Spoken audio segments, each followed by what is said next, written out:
یہ بات ہم سب جانتے ہیں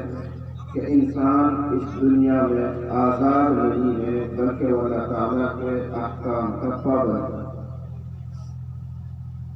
جو شخص اللہ کو اور اللہ کی باتوں کو نہ مانے وہ اللہ کا نافرمان ہوتا ہے، اس پر اللہ کا غضب نازل ہوتا ہے، وہ طرح طرح کے عذاب میں مبتلا کیا جاتا ہے، دنیا میں بھی اور آخرت میں بھی۔ برائی، شر